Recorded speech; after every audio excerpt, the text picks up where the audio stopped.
Rahasia dari segala rahasia kehidupan, rahasia kesufian, dalam menyelami hakikat kehidupan, untuk berjumpa dengan Sang Halik. Sebuah bait renungan.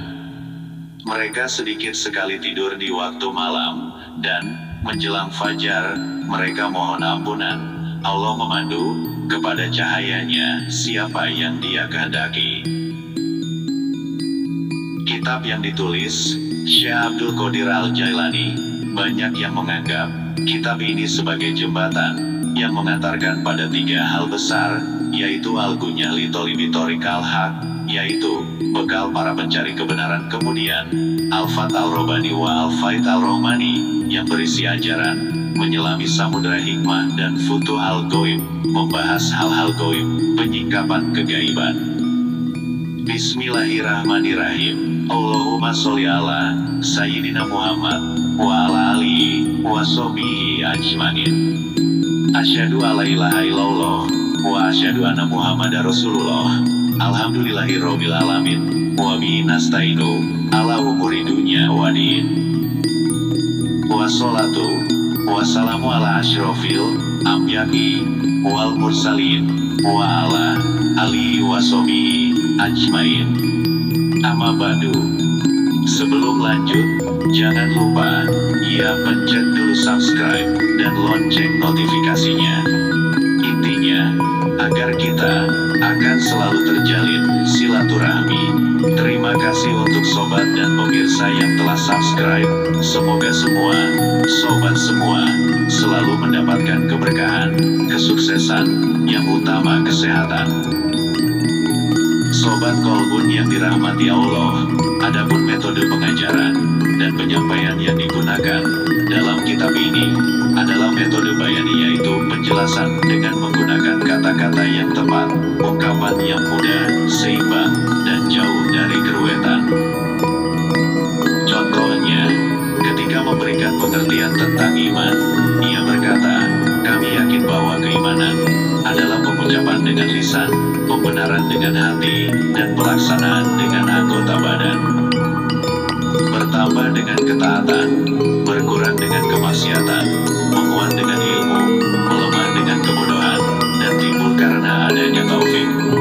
Sesuai dengan namanya, yaitu Sirah Al-Asrar, yang memiliki makna rahasia dari segala rahasia kehidupan.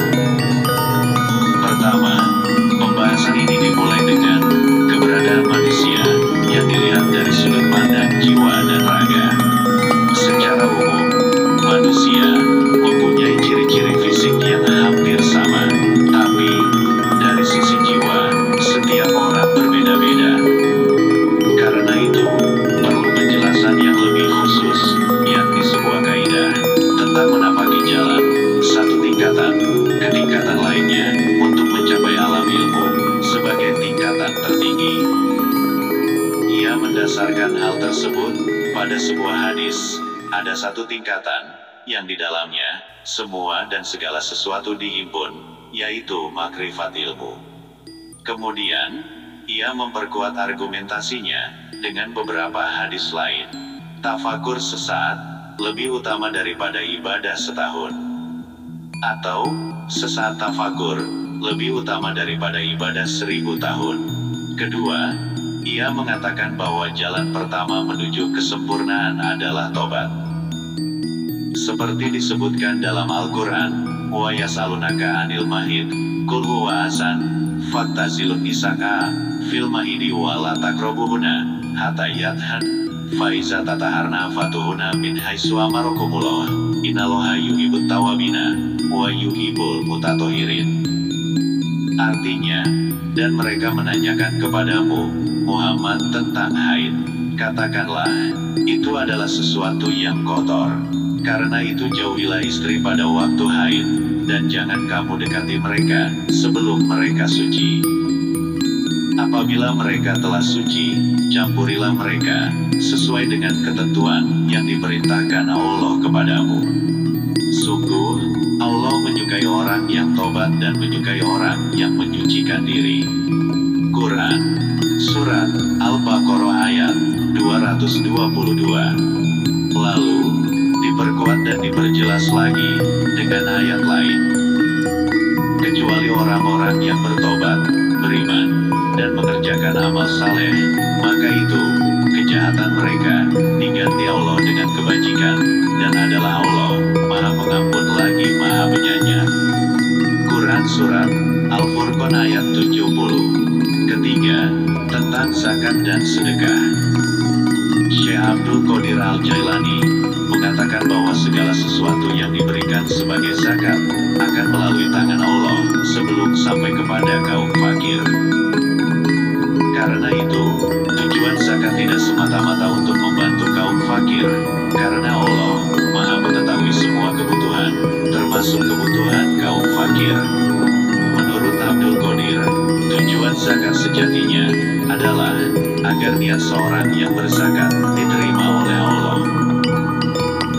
Ia mengutip firman Allah Subhanahu wa Ta'ala, "Kamu sekali-kali tidak sampai kepada kebajikan yang sempurna sebelum kamu menafkahkan sebagian harta yang kamu cintai. Dan apa saja yang kamu nafkahkan, maka sesungguhnya Allah mengetahuinya." Quran Surat Ali Imran ayat 62. Keempat, Syekh Abdul Qadir membagi puasa menjadi dua, puasa lahir dan puasa batin. Puasa lahir dibatasi oleh waktu dengan menjauhi makan, minum, dan hubungan seks dari fajar hingga tenggelam matahari. Sedangkan puasa batin dijalani selama-lamanya, selama hidup di dunia hingga kehidupan di akhirat, yaitu dengan menjaga semua indera dan pikiran dari segala yang diharamkan. Inilah puasa yang sejati. Syekh Abdul Qadir Al-Jailani mengutip sebuah hadis, bagi orang yang berpuasa ada dua kegembiraan. Satu kegembiraan saat berbuka, dan kegembiraan lainnya saat ia melihat Allah, sebuah makrifat. Syekh Abdul Qadir, yang juga dijuluki sebagai penghulu para aulia ini, mengupas tentang aspek lahir dan batin dari sholat dan ibadah haji. Memberi panduan zikir, wirid, dan berholwat, menyingkap hakikat kebahagiaan, penderitaan, dan penyucian jiwa. Menganjurkan perang melawan hawa nafsu dan melihat hakikat ilahi, hingga meraih makom penyaksian atau musyahadah. Syekh Abdul Qadir Al-Jailani telah menggambarkan secara lengkap tentang tasawuf, yang memadukan antara ilmu syariat yang didasarkan pada Al-Quran dan Sunnah, melalui penerapan praktis dengan keharusan untuk menghayati hakikat serta manfaat dari diterapkannya syariat. Jadi, tasawuf yang dirumuskannya jauh dari paham-paham yang mengatakan bahwa setelah seseorang mencapai tingkat hakikat, sudah tidak dibutuhkan lagi syariat. Dengan kata lain, kajian ini mengajak setiap mukmin untuk berpindah dari iman yang baru sampai pada batasan rasio dan teori iman akli kepada iman yang sudah sampai pada tahapan penghayatan dan pendalaman iman zauq. Dan dari kesadaran hati akan perbuatan dan sifat-sifat Allah yang disebut makom fana kepada pemahaman rohani akan zatnya, yaitu yang dinamakan makom baka. Dengan demikian, seorang mukmin akan meraih hakikat kelembutan, mencapai keikhlasan, dan menghampiri sang kekasih yang maha suci. Inilah rahasia dari segala rahasia kehidupan, yang baru diketahui sebagian rahasianya oleh negara-negara barat. Kalau tidak boleh dibilang terpengaruh, spiritualitas di barat sebenarnya jauh tertinggal dengan spiritualitas di dunia Islam, karena kitab Sir Al-Asrar dikarang jauh sebelum barat mengungkapnya. Makna perjalanan menuju Allah adalah berpindah dari akal non-syari kepada akal syari, dari hati yang sakit dan keras kepada hati yang sehat, dari ruh yang lari dari pintu Allah kepada ruh yang mengenal Allah, dan dari jiwa yang kotor kepada jiwa yang suci, bergelimang cahaya, seperti yang tertulis dalam Al-Quran, Surat An-Nur ayat 35-38. Allahu nurus samawati wal ard, masalu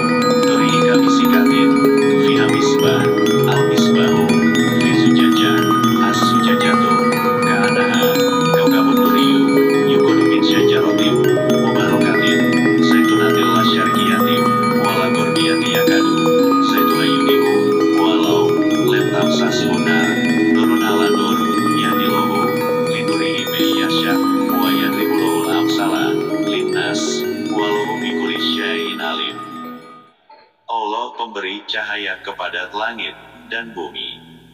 Perumpamaan cahayanya seperti sebuah lubang yang tidak tembus, yang di dalamnya ada pelita besar. Pelita itu di dalam tabung kaca, dan tabung kaca itu bagaikan bintang yang berkilauan, yang dinyalakan dengan minyak dari pohon yang diberkahi, yaitu pohon zaitun yang tumbuh tidak di timur dan tidak pula di barat, yang minyaknya saja hampir-hampir menerangi, walaupun tidak disentuh api. Cahaya, di atas cahaya yang berlapis-lapis Allah memberi petunjuk kepada cahayanya bagi orang yang Dia kehendaki, dan Allah membuat perumpamaan-perumpamaan bagi manusia. Dan Allah Maha mengetahui segala sesuatu. Kemudian dilanjutkan ayat berikutnya, Fibuyutin, Azinolohu anturfana, wa yuskaro, fihasmuhu yusobiulahu, fiha, bilgudui wal asal. Cahaya itu di rumah-rumah, yang di sana telah diperintahkan Allah untuk memuliakan dan menyebut namanya di sana, bertasbih, menyucikan namanya pada waktu pagi dan petang. Ayat yang selanjutnya, Rijalul, la tulhihim tijaratu, wala bai'un, dan zikrillahi, wa iqamis sholati, wa itais zakati, yaqufuna, yauman tataqallabu, fihil qulubu, wal absar. Orang yang tidak dilalaikan oleh perdagangan dan jual beli dari mengingat Allah, melaksanakan sholat dan menunaikan zakat. Mereka takut kepada hari ketika hati dan penglihatan menjadi guncang, yaitu hari kiamat. Liyajziyahumullahu ahsana ma amilu wa yazidahum min fadli walau yarzuqu man yasha'u bighairi hisab. Mereka melakukan itu agar Allah memberi balasan kepada mereka dengan yang lebih baik daripada apa yang telah mereka kerjakan, dan agar Dia menambah karunia-Nya kepada mereka. Dan Allah memberi rezeki kepada siapa saja yang Dia kehendaki tanpa batas. Ayat tersebut merupakan perumpamaan tahapan dari menuju cahaya Allah. Jasad diumpamakan sebagai api sikat, sebuah lubang di dinding yang tidak tembus. Hati diumpamakan al-zujajah, yaitu tabung kaca yang berisi pelita besar. Dan hati yang suci diumpamakan al-misbah, yaitu pelita besar yang bercahaya. Dalam kitab Sir al-Asrar, Syekh Abdul Qadir al-Jailani menyatakan, jika cahaya Allah yang merupakan cahaya langit dan bumi yang menerangi hatimu, Ia akan menyalakan lentera hatimu yang berada dalam kaca yang bening, dan berkilaulah bintang ilahi dalam hatimu. Kilauan itu memancar dari awan, makna yang tak berasal dari timur maupun barat, menyala dari pohon zaitun. Cahaya itu memantul dari pohon itu, sangat jernih dan terang, seolah-olah memancarkan cahaya meski tak disentuh api. Ketika itulah lentera hikmah menyala terang. Bagaimana mungkin ia padam jika cahaya Allah menerangi seluruh relungnya? Dari pernyataan tersebut, setidaknya ada 4 perumpamaan tahap untuk sampai pada cahaya Allah. Pertama, manusia mempunyai 2 potensi, jasad dan hati. Lubang di dinding rumah yang tidak tembus, ibarat jasad, dan tabung kaca, ibarat hati. Juga, cahaya keimanan akan masuk ke dalam hati seorang mukmin. Kedua, ketetapan bagi seorang mukmin adalah selalu terikat dengan hukum syar'ah. Pohon zaitun merupakan perumpamaan dari syariat Allah yang tidak miring ke timur dan tidak pula miring ke barat. Inilah cahaya Al-Quran. Ketiga, syariat yang bermanfaat bagi manusia, ibarat pohon yang diberkahi. Syariat Islam yang mengatur semua perkara kehidupan manusia akan memberikan kepuasan bagi akal, menenangkan hati, sesuai dengan fitrah kemanusiaan dan menjadi rahmat bagi seluruh alam. Disinilah cahaya iman dan cahaya Al-Quran menyatu. Keempat, ketika cahaya Al-Quran dan cahaya iman berkumpul, niscaya keduanya akan menerangi. Salah satu dari keduanya tidak akan ada jika tidak ada yang lain. Cahaya yang merupakan gambaran dari kebenaran yang memiliki bentuk berlapis-lapis. Ia diperkuat oleh lubang dinding yang tidak tembus, tabung kaca, pelita dan minyak, hingga tidak ada satupun yang tidak memperkuat cahaya itu. Jika manusia mengamalkan Al-Quran, maka akan bertambahlah cahaya hatinya. Cahaya ini akan senantiasa membekas pada lubang dinding, yakni jasad manusia, hingga sang jasad bisa memberi sinar bagi jalan yang dilaluinya dan orang selain dirinya. Syekh Abdul Qadir Al-Jailani mengatakan, semua itu berawal sejak kau membersihkan cermin hati. Maka, cahaya hakikat ilahi akan menyinarinya jika kau menghendaki dan mencari darinya bersamanya. Syekh Muhyiddin Abdul Qadir Al-Jailani, beliau adalah penghulu dari para tasawuf sufi. Beliau mendapat julukan Al-Gawsal Aqsam, manifestasi sifat Allah yang maha agung, yang mendengar permohonan dan memberikan pertolongan, dan Al-Qut Al-Aqsam, pusat dan ujung, embara rohani, sultan aulia, sumber hikmah, perbendaharaan ilmu, teladan iman dan Islam, dan pewaris hakiki kesempurnaan Nabi Muhammad Shallallahu Alaihi Wasallam. Banyak orang yang belajar padanya tentang tafsir, hadis, dan persoalan mazhab. Setiap mengeluarkan fatwa, ia menggunakan kaidah fikih Imam Syafi'i dan Imam Ahmad ibn Hanbal. Ia juga menguasai ilmu perbandingan, usul fikih, nahwu, dan ilmu qiraat. Syekhul Islam Ibnu Taimiyah rahimahullah yang terkenal kritis terhadap sufi dan tasawuf, dalam beberapa fatwanya menyanjung dan memuji Syekh Abdul Qadir Al-Jailani. Beliau menyebutkan karomah-karomah yang dimiliki Syekh Abdul Qadir dinukil secara mutawatir. Syekh Abdul Qadir Al-Jailani merupakan tokoh sufi yang paling masyhur di Indonesia. Ia adalah pendiri tarekat Qadiriyah. Terlepas dari pro dan kontra atas kebenaran karomahnya, di antara karomah yang dimiliki Syekh Abdul Qadir Jailani, yaitu ada sejumlah karomah Syekh Abdul Qadir Jailani yang belum banyak diketahui umat Islam. Salah satunya terbang ke udara dan menghidupkan orang mati. Benarkah demikian? Baiklah Sobat Kolbun, mari kita mengupasnya satu persatu karomah yang dimiliki Kanjeng Syekh Abdul Qadir Jailani. Beliau salah satu wali yang menerima karomah dari Allah Subhanahu wa Ta'ala adalah Syekh Abdul Qadir Jailani. Syekh Abdul Qadir Jailani adalah seorang ulama, wali, dan tokoh sufi yang sangat dihormati dalam agama Islam. Yang pertama, dikisahkan Syekh Abdul Qadir Jailani ketika menghidupkan orang mati. Karomah ini dimiliki Kanjeng Syekh Abdul Qadir Jailani atas kehendak Allah. Atas izin dan kehendak Allah lah beliau bisa menghidupkan orang yang sudah mati.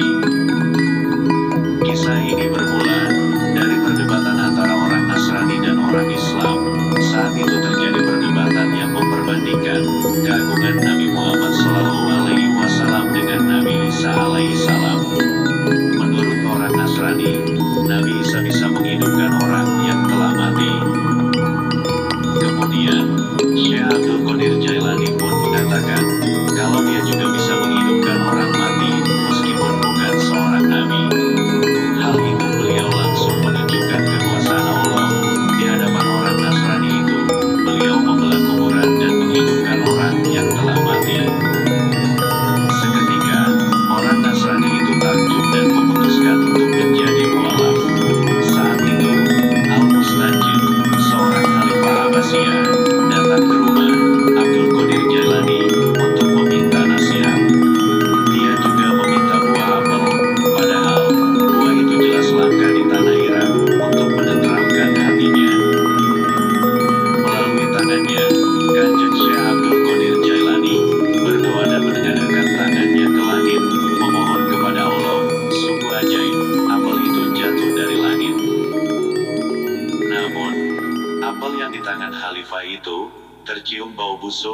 serta banyak ulat saat dikupas, sedangkan apel yang ada di tangan Abdul Qadir Jailani beraroma harum dan manis. Rupanya, bau busuk itu muncul karena dijamah oleh tangan seorang zolim, sedangkan harumnya apel karena dipegang tangan seorang wali Allah. Karomah selanjutnya yang dimiliki Kanjeng Syekh Abdul Qadir Jailani adalah menghidupkan hewan yang mati. Ada seekor burung yang tiba-tiba saja mati karena kotorannya mengenai jubah sang wali saat berwudu. Melihat itu, Kanjeng Syekh Abdul Qadir Jailani membersihkan jubah dan memberikannya pada fakir miskin sebagai tebusan burung yang mati. Kemudian, Kanjeng Syekh juga menghidupkan burung yang sudah mati itu dengan karomahnya. Karomah Syekh Abdul Qadir Jailani yang lain, yaitu dapat menaklukkan musuh dari jauh dengan kekuatan batinnya. Beliau bisa menangkap seorang dari jauh. Karomah yang begitu menakjubkan lainnya, beliau bisa terbang ke angkasa. Beliau juga suka memberikan ilmu agama pada jin jahat. Beliau juga bisa membagi raga. Hal ini terjadi ketika beliau diundang untuk berbuka puasa di rumah muridnya yang berjumlah 70 orang dalam waktu yang bersamaan. Syekh Abdul Qadir Jailani mampu berada di banyak tempat dalam waktu bersamaan. Menurut Syekh Ali bin Musafir, ini bermula saat orang-orang meninggalkan majelis ketika hujan turun lebat. Namun, dengan karomah Abdul Qadir Jailani, hujan lebat itu berhenti saat dia menengadahkan tangan dan kepalanya seraya berdoa. Nah, demikianlah Sobat Tolbun, penyampaian saya mengenai perihal ilmu tasawuf sir serta mengenal karomah yang dimiliki oleh Kanjeng Syekh Abdul Qadir Jailani. Semoga paparan yang saya sampaikan ini bisa bermanfaat untuk kita semua, dan tentunya bisa menambah ketebalan iman dan Islam kita. Dari lubuk hati yang dalam, sekiranya tutur kata saya